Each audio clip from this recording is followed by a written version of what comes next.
ಇನಾಮದಾರ್ ಸಕ್ಕರೆ ಕಾರ್ಖಾನೆ ಮಾಲೀಕರ ನಿರ್ಲಕ್ಷ್ಯಕ್ಕೆ ಮಾರಣ ಹೋಮ ಆಗಿದೆ. 7 ಜನ ಕಾರ್ಮಿಕರು ಸಾವನ್ನಪ್ಪಿದ್ರು. ಕನಿಕರ ತೋರ್ತಾ ಇಲ್ಲ ಕಾರ್ಖಾನೆ ಮಾಲೀಕರು.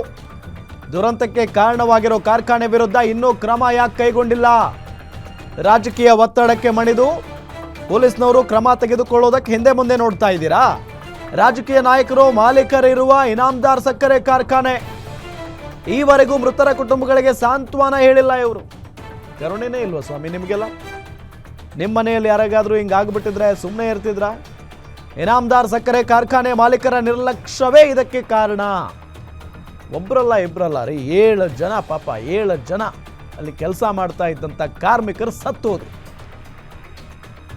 ಆದರೆ ದುರಂತಕ್ಕೆ ಕಾರಣವಾಗಿರುವಂಥ ಈ ಕಾರ್ಖಾನೆಯ ಮಾಲೀಕರ ವಿರುದ್ಧ ಇದುವರೆಗೂ ಕ್ರಮ ಆಗಿಲ್ಲ.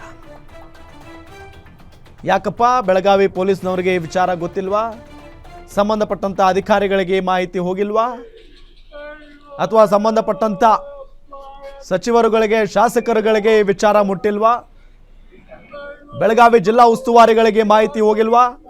ಬೆಳಗಾವಿ ಪೊಲೀಸ್ ವರಿಷ್ಠಾಧಿಕಾರಿಗಳಿಗೆ ಗೊತ್ತಿಲ್ವಾ? ಜಿಲ್ಲಾಧಿಕಾರಿಗಳಿಗೆ ಗೊತ್ತಿಲ್ವಾ? ನೋಡಿ, ಅಲ್ಲಿ ಕುಟುಂಬಸ್ಥರ ಆಕ್ರಂದನವನ್ನ, ತಮ್ಮ ಮನೆ ಮಕ್ಕಳನ್ನ ಕಳೆದುಕೊಂಡು ಯಾವ ರೀತಿಯಾಗಿ ಗೋಳಾಡ್ತಾ ಇದ್ದಾರೆ ಅಂತ ಹೇಳಿ.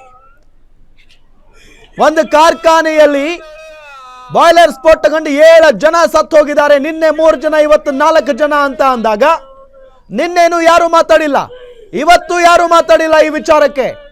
ಹೋಗ್ಲಿ ಆ ಕಾರ್ಖಾನೆಯ ಮಾಲೀಕರು ಅಟ್ಲೀಸ್ಟ್ ಒಂದು ಕರುಣೆಯ ಮಾತುಗಳನ್ನ, ಗಾಯಗೊಂಡವರನ್ನ ಆಸ್ಪತ್ರೆಗೆ ಹೋಗಿ ನೋಡೋದು, ಸಾಂತ್ವನ ಹೇಳೋದು, ನಾವಿದೀವಿ ನಿಮ್ಮ ಜೊತೆಗೆ ಅಂತ ಹೇಳೋದು ಏನೇನೂ ಇಲ್ಲ, ಏನೇನೂ ಇಲ್ಲ. ಕೆಲಸಕ್ಕೆ ಬಂದವರು ಮನುಷ್ಯರಲ್ವಾ? ದುಡ್ಡು ಕೊಡ್ತೀರಾ, ಹೌದು, ಬಟ್ ಅವ್ರ ಪ್ರಾಣಕ್ಕೆ ಬೆಲೆ ಇಲ್ವಾ? ಹಾಗಾದ್ರೆ ನಿಮ್ಮದೇ ಕಾರ್ಖಾನೆಯಲ್ಲಿ ಕೆಲಸ ಮಾಡ್ತಾ ಇದ್ರು ನಿಮಗೋಸ್ಕರ, ಬಟ್ ಅವರು ಸತ್ತು ಹೋಗಿದ್ದಾರೆ ಈಗ.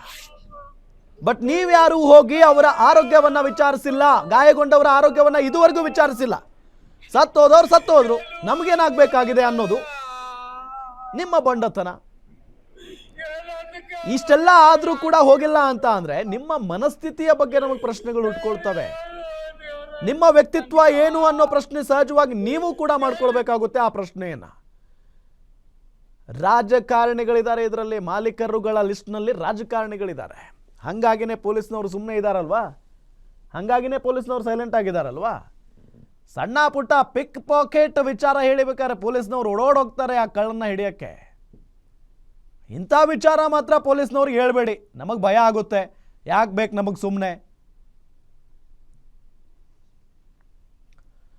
ಇದೇ ವಿಚಾರಕ್ಕೆ ಸಂಬಂಧಪಟ್ಟಂತೆ ಡೀಟೇಲ್ಸ್ ಕೊಡ್ತಾರೆ ನಮ್ಮ ಬೆಳಗಾವಿ ರಿಪೋರ್ಟರ್ ರಾಜೇಶ್ ಹೋಗಾರ್. ಲೈವ್ನಲ್ಲಿ ಜಾಯಿನ್ ಆಗಿದ್ದಾರೆ. ರಾಜೇಶ್, 7 ಜನ ಪಾಪ ಬಲಿಯಾಗಿರೋದು, ಇದುವರೆಗೂ ಮಾಲೀಕರುಗಳು ಹೋಗಿ ಅವರ ಮನೆಗಳಿಗೆ ಹೋಗಿ ಭೇಟಿ ಕೊಟ್ಟಿಲ್ಲ ಅಥವಾ ಗಾಯಗೊಂಡವರ ಆರೋಗ್ಯ ವಿಚಾರಿಸಿಲ್ಲ ಅನ್ನೋದು ನನಗೆ ನಿಜಕ್ಕೂ ಆಶ್ಚರ್ಯ ಉಂಟಾಗ್ತಾ ಇದೆ. ಯಾರ್ಯಾರು ಮಾಲೀಕರು ಆ ಕಾರ್ಖಾನೆಗೆ? ಡೀಟೇಲ್ಸ್ ಕೊಡ್ತಾ ಹೋಗೋದಾದ್ರೆ. ಎಸ್ ರಾಮ್, ಏನಂತಂದ್ರೆ ನಿನ್ನೆ ಮಧ್ಯಾಹ್ನ ಈ ಘಟನೆ ನಡೆದಿರ್ತಕ್ಕಂಥದ್ದು. ಸದ್ಯ ಇವಾಗ 7 ಜನರು ಮೃತಪಟ್ಟಿದ್ದಾರೆ.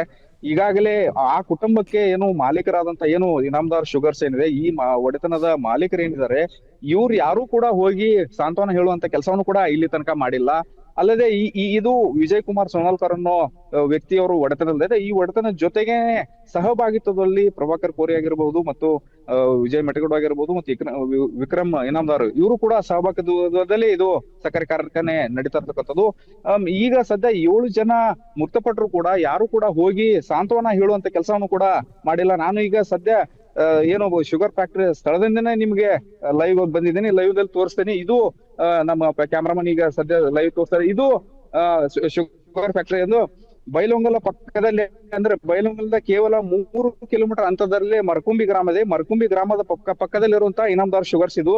ಸೊ ನಿನ್ನೆ ಘಟನೆ ಆಗಿರ್ತಕ್ಕಂಥದ್ದು ಮಧ್ಯಾಹ್ನ 3 ಗಂಟೆಗೆ. 3 ಗಂಟೆ ಅಂತಂದ್ರೆ ಆ ಸಮಯದಲ್ಲಿ ಬಾಯ್ಲರ್ ಅಲ್ಲಿ ಏನ್ ಕೆಲಸ ಮಾಡ್ತಾ ಇರ್ತಾರೆ, ಅಂದ್ರೆ ಇದೇನು ಕಬ್ಬು ನುರಿದಂತ ಸಂದರ್ಭದಲ್ಲಿ ಬಾಯ್ಲರ್ ಏನು ಸ್ಫೋಟವಾಗಿ ಸ್ಥಳದಲ್ಲೇ ಒಬ್ಬರು ವ್ಯಕ್ತಿ ಮೃತಪಟ್ಟರು. ನಂತರ 7 ಜನರನ್ನ ಏನು ಬೆಳಗಾವಿ ಖಾಸಗಿ ಆಸ್ಪತ್ರೆಗೆ ದಾಖಲು ಕೂಡ ಮಾಡಿದ್ರು. ಆ ವೇಳೆಯಲ್ಲಿ ಅಲ್ಲಿ ನಿನ್ನೆ ಇಬ್ರು ಡೆತ್ ಆದ್ರೆ ಇವತ್ತು ಬೆಳಗಿನ ಜಾವ 4 ಜನ, ಒಟ್ಟು ಅಂದ್ರೆ 7 ಜನರು ಇವತ್ತು ಮೃತಪಟ್ಟಿದ್ದಾರೆ.